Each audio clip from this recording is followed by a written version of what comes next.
Welcome to another episode of SalonLife. With WhatSalon, everything you need to run, manage, and grow your salon business. This is SalonLife. Hi, this is Naomi, and welcome to another episode of SalonLife with WhatSalon. Today we have Jack Howard with us, and Adam Turner is co-hosting with me. Jack Howard is widely credited with bringing balayage to the UK and teaches hugely popular courses, both for brands and privately owned salons across the world. He's Schwarzkopf Professional's Global Blonde Me Ambassador and Marie Claire Hair Colorist of the Year 2018. He's London's top hair colorist with a fabulous range of celebrity clients. Jack, thanks so much for joining us today. Well, thanks so much for inviting me. So you hardly need an introduction. You brought balayage to the UK and we love you for it. Can you tell us the story behind this? Yes, I suppose really it depends how far you want to go back and what you really want to know. But basically, I was a foiler, very English, with those three coloured highlights, pre-lightener, high lift tint, toffee blonde, sort of English thing. And I took a job in the States in 1993. One of the bosses there who was pushing me to learn something called balayage. And I was like, what is that? And he sort of said, you paint a bit of bleach on. And I was like, I don't need to do that. I do great highlights. And the moral of the story is, of course, that I did the course and then I did another course and worked closely with the Frenchman. And I managed to turn my clientele around from 100% foil to 75% balayage, 25% foil. Brilliant. And when I came back to the UK in 2010, nobody in the English market was talking about balayage at all, or the UK market. And there was an opportunity there for me to make a push.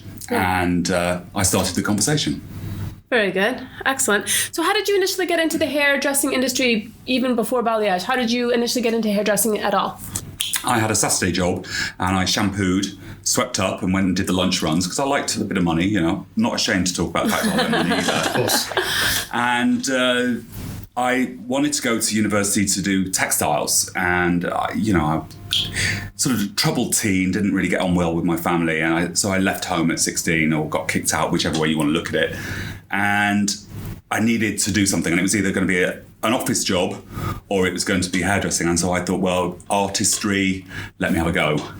So were you a creative person growing up? Were you involved in that? Did you really enjoy the creative side of life? I enjoyed arts. I enjoyed painting, which is quite funny.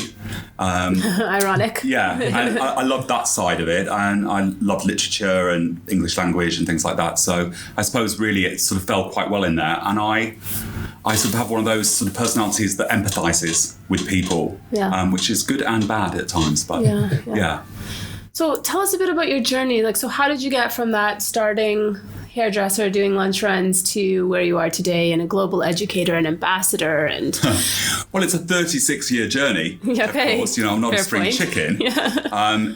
I think that I was incredibly salon successful in the States. They showed me there how to make money and how to really push and maximize your skill set and driven. And I also realized that nobody was ever going to do it for me. So I had to do it on my own. And I didn't want anyone to help me. So when I came back to the UK, I think that's when financially in the States, I was super secure and busy. And I taught for L'Oreal Professional USA and there were successful courses, but that wasn't my whole business at all. But when I came back to the UK, I was suddenly independent with nobody looking after me. And that drive, that American drive that I have kind of came to the forefront. And I realized that I needed to work really hard to make that money again. So my first month's paycheck in the UK was £81. Oh my God. And, this is the man that was earning $250,000 a year plus tips. So it was kind of a bit of a shock. Holy cow. Yeah. But 8 years later, I have done what I've done. And I think it's hard work. I've stayed true to my story and to myself. And I've spoken commercially. I'm one of the first colorists in the UK really to speak about commercial hair colour instead of technical. Very good. And be able to, when talking to press and the consumer, be able to put it in a language that they understood. And that's some of the things that I try and teach people. Speak to your consumer differently to how you would your technical buddies. Yeah.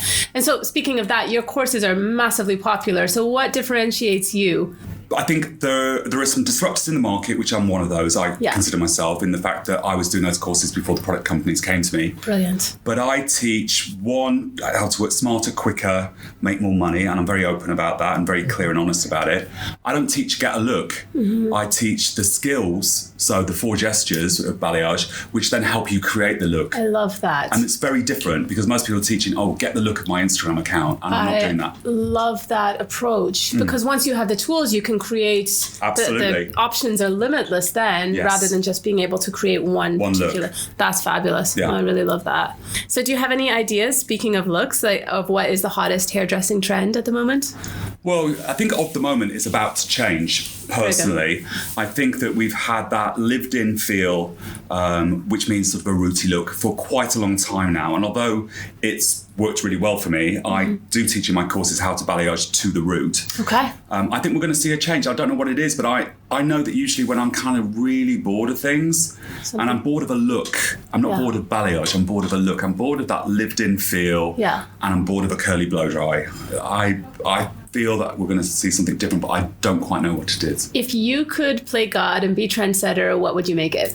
What would you make that next hot look? To the root. To the root, yeah. To the root, absolutely. To the root for 2 reasons. One, because it's different, again, and it's fresh. And also, for a colorist, it means people are going to come more often to you, so we can generate more money with it. Do you have any tips on creating a personal brand? So if you were speaking to an up-and-coming hairdresser or a salon owner and somebody wants to create their personal brand and progress their own hairdressing career, do you have any tips for them to how to do that? I think it evolves. I think as your brand evolves, so as you grow, I sometimes believe there's this rush to have a brand before you have the so-called meat behind it. I think it's a journey of self-discovery as a brand sometimes. I think that you have to separate the personal from the professional. I think in this day and age with social, you need to inject some personality into it, but it's a limited amount of personality. And I think that you have to just keep going and see what doesn't work and what does work. But if you have an idea, stay with that idea for a while. Don't keep trying to flick it onto the next and the next and the next, because otherwise you won't see anything happen. Well, that's sort of what happened with you with the balayage, right? Like you've sort of brought in balayage and you stuck with it, and now you've become a bit of a celebrity for bringing balayage to the UK. I don't know about celebrity. Well, you've carved out a niche, and like there's a brand that's been created around you, whether you've intentionally done that or not, about like you're the Balayage King. Yes. But had you just like switched to the next thing, that might not be true today. I think that there been pressure from brands for me to be maybe more rounded, as they might see, but I always felt that was the story I wanted to tell, and it's been a story I wanted to tell for a long time, so I've stayed with it. You can do a pink wash over it, but I'm known for glossy, beautiful, healthy hair, and I kind of want to stay on that journey for the moment. Very good. And so your career is very varied, because you're like a stylist and you're ambassadors and an educator. What does a typical day look like in the life of Jack Howard? Well, maybe a decade ago, it would have been teach on a Sunday, Monday, and do the traveling, and then work 5 days a week. Okay, wow. Yes.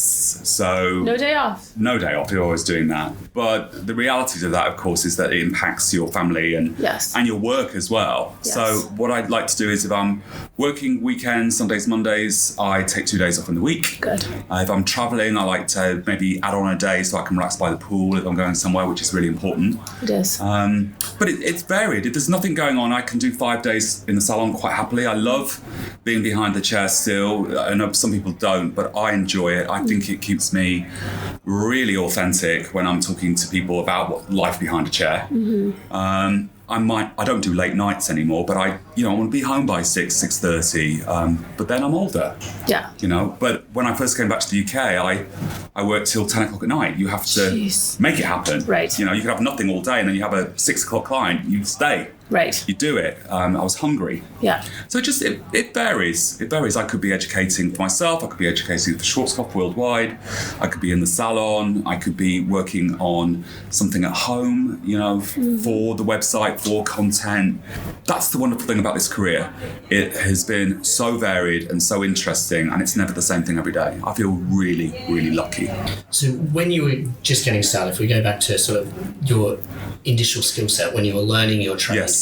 Is there anything that you wished at that time that you'd really focused on then and there and focused and put more effort into back then?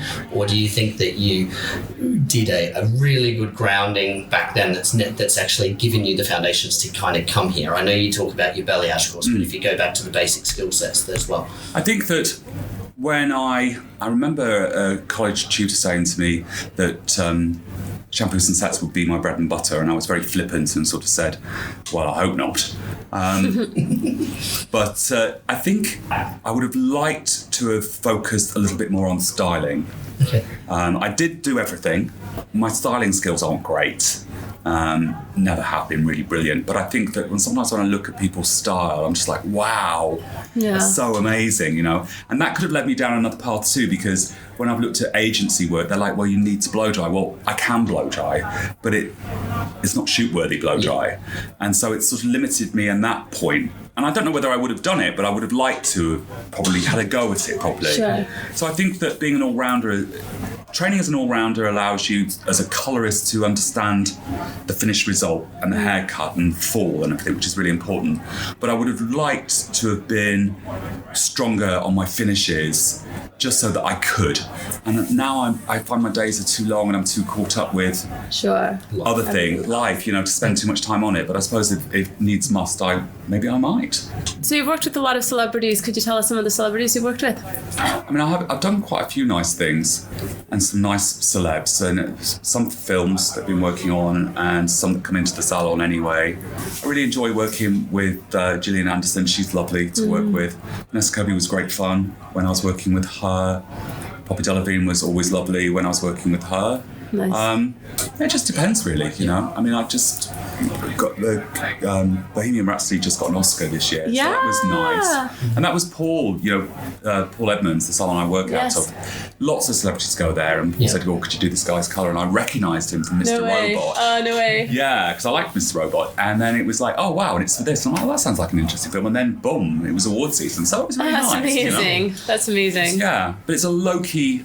Paul's very low key in the sense that it's smoothly operated, and it just fits really well with me because it's all about service and the client experience. So you see all these sort of famous people in there, but it's not a big deal. Nobody's running around, nobody's whispering, nobody's stopping talking. Everyone just gets on with it. So you never know what the day looks like there. So it's fun.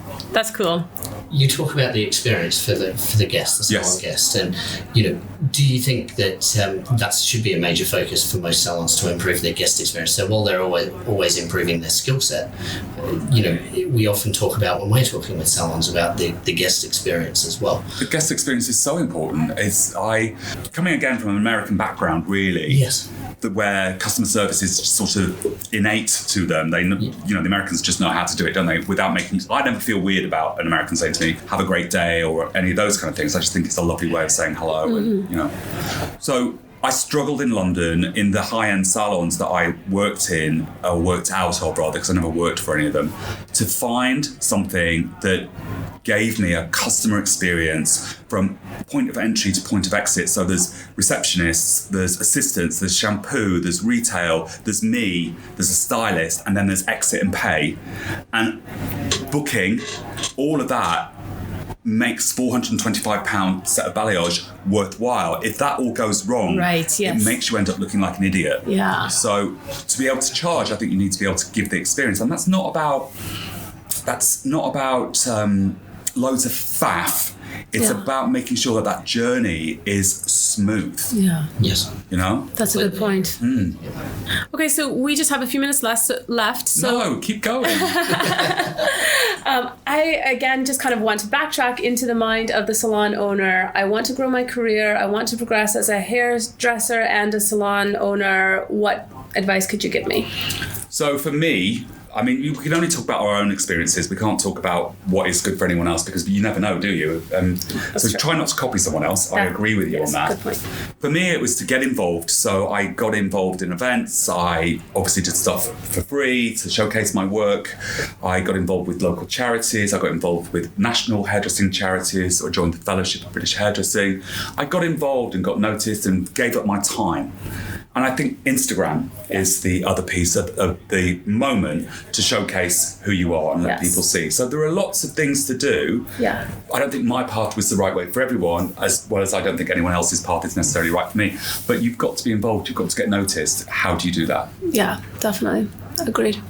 Your Instagram profile, as I said coming in here, your Instagram profile has a really good feel to it. I'm not somebody that is an Instagram specialist by any stretch of the imagination, but if you're following it, you get a nice feeling and you feel like you get to know you a little bit. Yes. But you see your work and how beautiful the colouring that you do is.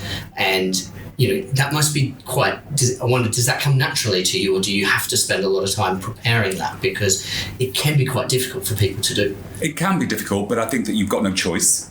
I think 2 years ago I made the decision to reevaluate my Instagram account and really work hard on it and let it speak to who I am as a colourist. So that's technical balayage, not just slap a little bit of bleach on. But what I also wanted to do was inject some personality so that people felt like they were getting to know me. So clients were coming in and kind of had a feeling, he's okay, he's not mean, he's not aloof or any of that. And then also people that are coming on my courses felt like that they could talk to me. So it was about interacting with people, showcasing a little bit about myself. So showcasing my cooking, my cat, my dog. Not too much of my private, but bringing enough. out your personality. Yeah, so people feel connected with you as a person. Absolutely. That's really good. And I've talked on there about mental health as well. I've talked about feeling fed up and being overweight at one point and then getting back into my fitness program. People understand those stories People and want resonate. Yes, they do, and they're human experiences. So I try to keep it human. I was very amazed when I started looking at and following your profile at how that did come across what seems so seamlessly, but I did wonder whether in the background it was as seamless or not. Well, to be fair, we're at the Salon Summit right now for those of you listening. And so it's been a great event. But just talking to the people, there have been so many people that have said to me, like, oh my God, Jack Howard is here. And then he is so nice. Like, he's just so nice, And telling me stories that you were telling them And so I think that just bringing out your personality, it's a massive part of your brand. Absolutely. And I think who wants to hang around a mean person? No, of course. Or a massive ego. So it's like, keep it in check. And I've got lots of friends who keep it all in check for me, believe me. I believe it. So we're out of time, but Jack, thank you so much for joining us. Gosh, guys, thank you so much indeed. And thank you, all of you, for listening and joining in. And make sure to join us again for the next episode of Salon Life with WhatSalon. This was another episode of Salon Life with WhatSalon. Visit our site at whatsalon.com for more episodes.